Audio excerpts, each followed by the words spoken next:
अच्छा, हम भगवत गीता बोलेंगे तो वो गलत होगा जी। तो सही क्या होगा? भगवत गीता कोई दूसरा है, महाभारत श्रीमद् भागवत महापुराण। अरे घर ही पढ़त पढ़त वो तरह सब कुछ पढ़ेली कि एका तु तरुणी तत्र निसरा खिन्न मानसा वृद्धौ द्वौ पात्रवेणी स्वसंता बचेतनौ। जो पुस्तक आप दे देंगे उसको याद करके सुना देगी।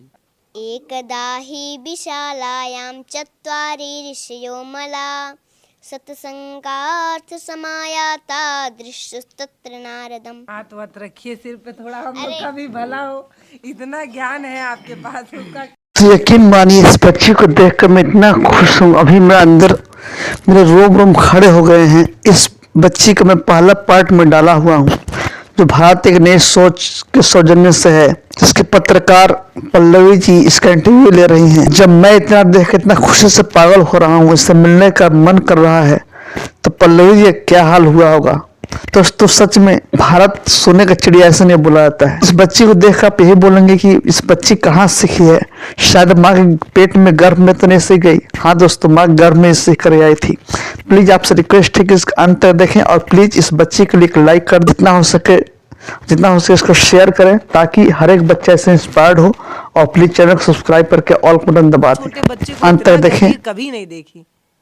जिस तरह से महाभारत में अभिमन्यु को अर्जुन ने बताया था गर्भई में चक्रव्यूह का तोड़ना, तो गर्भई में जान गए थे, लेकिन एक फाटक तक नहीं तोड़ पाए। 6 फाटक तो उन्होंने तोड़ दिया, लेकिन एक फाटक नहीं तोड़ पाए। तो भीम कहे कि भैया हम अपने गदा से तोड़ देंगे, चलो लड़ाई में तैयार हो जाओ। लेकिन अब गलती से लोगों ने पकड़ लिया और फंसा दिए, अब मनु मारा गया। तो सारी कथा जो है, सारी तमाशा वो पेट्रोल नहीं जानता था, वही हाल है इसका। ये पेट में थी तो एक कथा पढ़ते थे। जिस तरह से प्रहलाद को नारद जी ने पढ़ाया था पेट ही में, प्रहलाद के माता कयाधु जो थी उसको निकाल दिया। गर्भ से ही ऐसी है, आप कहना चाह रहे हैं। अच्छा, कुंडली वगैरह दिखाए होंगे पंडित को, तो वो क्या बोले हैं कि ये धर्म के प्रचार में ही इनका जीवन समर्पित हो? कुंडली नहीं बनता। कुंडली नहीं बनता है तो भाग्य कैसे तय होता है फिर? पंडित लोग ही तो भाग्य बताते हैं। अब आप कह रहे हैं कि हमारे यहाँ कुंडली, जैसे हम लोग परंपरा मानते हैं, हाँ। जैसे हमारे घर पहले से कुंडली नहीं बनता है, तो बच्ची का हमारे भाग्य क्या है? कैसे वो क्या बोलते हैं, वो पासा फेंक के कुछ ऐसा पता लगा है बच्ची का भाग्य क्या है, क्या करना है बच्ची को? वैसे तो देखिए हस्तरेखा से भी पता चलता है। तो इनके कुछ हाथ पता की चल रेखा जाता क्या है। कह रही हैं? इतनी छोटी हैं अभी, इनकी रेखा भी अभी ठीक से बन नहीं पाई है, लेकिन तब भी अभी से इनका इतना परचम लहरा रहा है तमाम जगहों कई पर। मित्र थे, हाँ। अभी हैं कई मित्र, तो कह रहे थे कि बच्ची का थोड़ा दे दीजिए जन्म तिथि, हम कुंडली बना दें। लेकिन फिर हम पूछे तो हमारे माता जी पिताजी हम लोग के नहीं बनवाए हैं कुंडली, इसलिए हम भी नहीं बनवाए। और जो मान लीजिए करते लोग आ रहे हैं तो उसको मानना, अपने माता पिता अभी के। हम आपसे थोड़ा बतियाएंगे, पहले हम थोड़ा ई दादी ई लड़की कैसे न सुन हम भोजपुरी बतियावत है। कहते हैं लड़की कैसे ना होशियार हो गई दादी, कान का लड़की पढ़ देते उतना समझी में ना आवता हमके। अरे घर ही पढ़त पढ़त वो तरह सब कुछ पढ़ेली, राम कथा सुना, सब कुछ पढ़ेली। जौन ए किताब दादी आश्चर्य ना लगेला, हुन्नी हुन्नी छोट बाटी। जौन किताब मन करे न तौन ले आके धरती सब पढ़ेली हैं। किताब जौन दिया जाए तौन और पढ़ राम कथा और कथा कैसे सुनावत है? वही तरह किताब पढ़ेली, पढ़त पढ़त याद करी। रामायण उमायण भी पढ़े? हाँ, कौनो किताब ले आकर धो दी और देखी जो कितना बढ़िया पढ़त। उतना बढ़िया हम नहीं पढ़ पाए, वो नहीं पढ़ी उनके आ लिखो के दिया जाए तो उतने बढ़िया वो लिखी हैं। उनके अक्षर इतना भाई 8 बरस 9 बरस के 10 बरस के लड़का वालो हमारे ये नाती नहीं लिख पावला लो। लड़की तनी अलग बे दादी, ऐसन लड़की ना आवे कहीं और। ये एगो लड़का नहीं बड़ी हमारे घर में, तो आस पड़ोस में ऐसा लड़की देख ले हो हेतित के लड़की नहीं, रामायण महाभारत जौन पूछा तौन बता। नहीं खी देखल, केहू नहीं खी देखल। बाकी न गांव में जाली न केहू लइकन में जाली। पुराने घर से उठिए ते जाएंगे या उठिए पुराने घर जाएंगे। और कहीं नहीं? ना दूसर कहीं कोनो लइकन- बदमाशी चंचल ना, बना कुछ नहीं। कबो कबो कोनो चीज खातिर लड़ाई झगड़ा की हमके कुछ- ढेर चाही, हाँ। ऐसन कुछ नहीं? ना बस वजह से उठिए। लिम केक खाती है, लिम केक मिठाई चौराहा में। अच्छा, कभी कभी अपने भाइयों से झगड़ा कि हमको ये चीज चाहिए, हमको कभी कुछ भी नहीं? ये झगड़ा नहीं करते। हम ही रामकोला कथा कह रहे थे मंदिर पे, मालाबाग पोखरा पे, तो वहीं ये गई थी सुनने के लिए पिताजी के साथ में। तो लगभग 2000 लोग थे, तो हम देख नहीं पाए, ये लोग पाछे बैठे तो हुए। फिर घर आके सुना? हाँ, नहीं पीछे बैठे हुए थे, तो ये भैया से आकर बताए। और कल जो है जा कर के 1 दिन बाद ये बैठ करके सुना दी वो कथा। तब कितने साल की थी ये? 5.5 साल की। 5 साल? 5.5 साल की। देखिए, ये बहुत अद्भुत है कि आपको मैं ये कहूँ कि 7 साल की बच्ची जब आपको राम कथा पे चर्चा करते नजर आएगी या राम कथा बताते हुए नजर आएंगी। नहीं, अलग अलग प्रदेशों में जाकर के कथा कह चुकी हैं। हाँ। ये अभी कथा में गई थी तो वहाँ का समाचार सुनिएगा, पेपर में देखिएगा, मीडिया वाले 9 दिन का कथा लीड करती हैं ये जा करके। मई तक का कथा बुक है? जी, अरे वाह, पटना गई थी। मई तक का कथा बुक है। मतलब परचम लहरा रही हैं, अपने सभ्यता संस्कृति को एकदम आगे। ये है कि इनका जैसे ताकत कम है, 1 ही घंटा कहती हैं, इनका मर्जी जितना कहना है कहे। तो बहुत सारे लोग कहते हैं कि महाराज जी और आधी घंटा बोले, 1 ही घंटा बोले, लेकिन लेकर आइएगा और कथा लिख दीजिए, इसीलिए लिखा। एक बार सोचिए कि जब ये मंच पर चढ़ती होंगी तो इनके जैसे और बच्चे जो नीचे बैठे रहते होंगे वो क्या सोचते होंगे इनको देखकर, और जो बुजुर्ग लोग रहते होंगे वो तो एकदम दांत तले उंगली दबा लेते होंगे कि इतनी छोटी बच्ची राम कथा सुना रही है, वो भी कितना प्यार से। जैसे जानते हैं क्या है इस विभाग में, तो आप लोग शायद, अरे अब कौन कितना जानता है, हम तो नहीं जान रहे हैं। हमको इतना ज्ञान नहीं है। लेकिन कहने का मतलब ये है, भागवत में विद्वानों की परीक्षा होती है। हम लोग तो कोर्स किए हुए हैं, फिर भी श्लोक बोलने में बहुत दिक्कत होती है, बहुत पढ़ने के बाद भी बहुत दिक्कत होती है, उसमें बहुत सही से बोला नहीं जाता है, शुद्ध उच्चारण नहीं हो पाता। नहीं हो पाता है।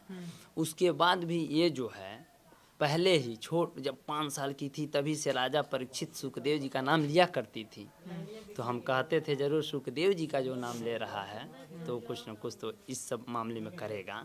तो श्लोक ये बहुत सही बोलती है, हमको बहुत अच्छा लगता है, बहुत साफ। अच्छा, एक तुलतुलाती थी बचपन में थोड़ा तुलतुलापन? कुछ नहीं, मतलब भगवान लिख के भेजे हैं, अब सीधे ऐसे शरीर जो होता है तो वही बच्चों को कहने में दिक्कत होती है, उसी को लौ कहते हैं बहुत सारे बच्चे, लेकिन ये बचपन में भी र ही कहती थी। अच्छा, मतलब भाषा इनकी शुरू से बहुत सही सही है।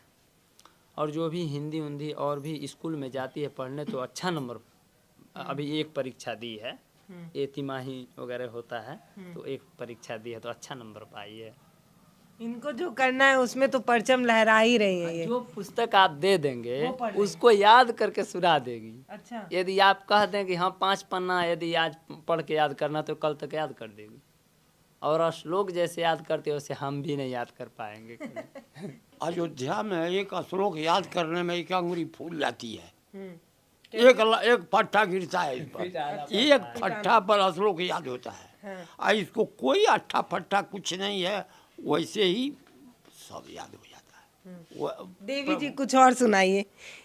अगर पता है, मतलब आप ऐसे समझिए कि आप इनसे बात करना शुरू करेंगे ना तो कई बार ऐसा होगा कि आपकी अंदर की इच्छा नहीं पूरी हो पाएगी, आपको मन होगा कि ये आपको और कथा सुनाए और आप सुन पाए। जब हमारा उदास जीव होता है तो इसी से कहते हैं कि बहनी कुछ कथा सुना। तो ये हमसे यही कहती है कि चंद्र बल सुनावे या कि सूर्य बल सुनावे। तब हम कहते हैं हमको कृष्ण से बड़ा प्रेम है, कृष्ण भगवान से, तो वही चंद्र वंश कहते हैं कि चंद्र वंश सुनाओ। तो शुरू कर देती है चंद्र वंश, बहुत बढ़िया चंद्र वंश कहते हैं। मैं समझ रही हूँ आपकी तबीयत भी खराब है, और हमको इंटरव्यू से पहले ये कहा भी गया है कि बच्ची की तबीयत थोड़ा खराब है, कम बोलेगी। तो आखिरी में भगवत गीता से अगर आप मुझे कोई, भगवत गीता है ना, हाँ, भगवत महापुराण। अच्छा, मैं मेरा क्योंकि इस विषय में थोड़ा कम ज्ञान है, तो भागवत महापुराण कहते हैं। हाँ, श्रीमद् तो अगर हम भगवत गीता बोलेंगे तो वो गलत होगा। जी, वो भगवत गीता जैसे महाभारत का अंश है। वो भगवान श्री कृष्ण का दिया हुआ उपदेश है जो अर्जुन कर्म भूमि में थे। तो जब अच्छा, हम इनसे पूछते हैं यही बात। अच्छा, हम भगवत गीता बोलेंगे तो वो गलत होगा। जी, तो सही क्या होगा? भगवत गीता कोई दूसरा है, महाभारत श्रीमद् भागवत महापुराण। हम्म, जी, तो श्रीमद् भागवत महापुराण से अगर आप मुझे कोई चौपाई सुनाए और उसका हिंदी में अनुवाद बताएं। एकदा हि विशालायां चत्वारि ऋषयो मला सत्संगार्थ समायाता दृश्यस्तत्र नारदम। एक बार सनकादिक चारों भाई आए, जो है विशाला क्षेत्र बद्रीनाथ में। सनकादिक चारों भाई आए तो वहीं पर नारद जी से मुलाकात हो गई। तो सनकादिकों ने कहा नारद जी से कि कथम ब्रह्मन् दीन मुख कुतश्चिन्तातुरो भवान् त्वरितं गम्यते कुत्र कुतश्चागमनं तव। हे नारद जी,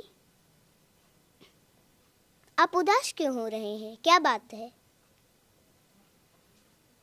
आप उदास हैं, दुखी हैं, इतनी तेजी से कहाँ से आ रहे हैं महाराज, और कहाँ जा रहे हैं? हमको इसका कारण बता दीजिए।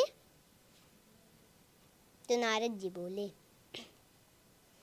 कि अहम तु पृथ्वीं यातो ज्ञात्वा सरोत्तमामिति पुष्करं च प्रयागं च काशीं गोदावरीं तथा।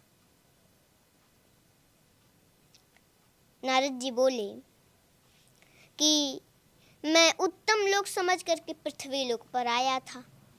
पुष्कर, प्रयाग, काशी, गोदावरी, नासिक, इतना ही नहीं, हरि क्षेत्रम कुरुक्षेत्रम श्रीरंगम सेतुवंदनम एवमादिषु तीर्थेषु ब्रह्ममाण इतस्तः। हरि क्षेत्र, कुरुक्षेत्र, सेतुवंदन, रामेश्वर आदि कई तीर्थों में भी मैं गया, लेकिन मुझे कहीं शांति नहीं मिली।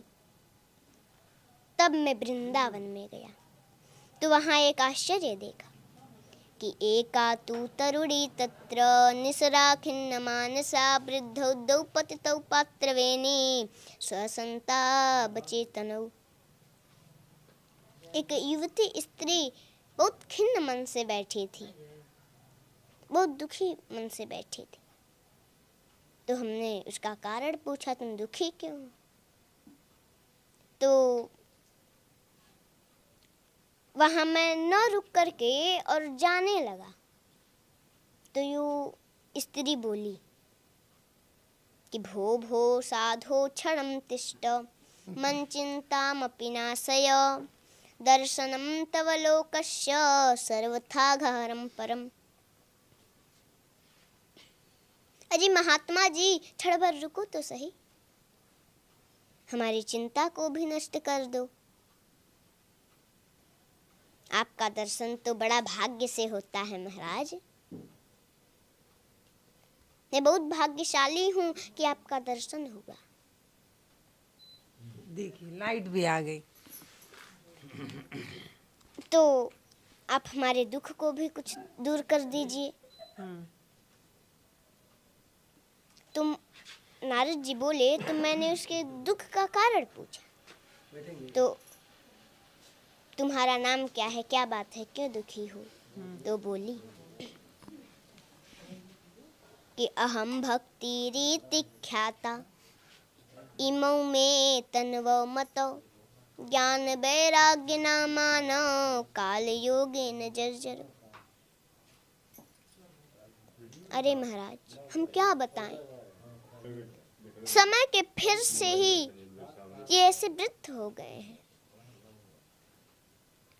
मैं भक्ति हूँ, ये जो दोनों हैं ये ज्ञान वैराग्य मेरे दो पुत्र हैं।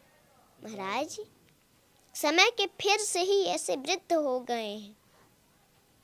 मैं द्रविड़ देश में उत्पन्न हुई, कर्नाटक में बड़ी हुई, महाराष्ट्र में कहीं कहीं सम्मानित भी हुई, लेकिन गुजरात में जो है हमको बुढ़ापा ने आ घेरा।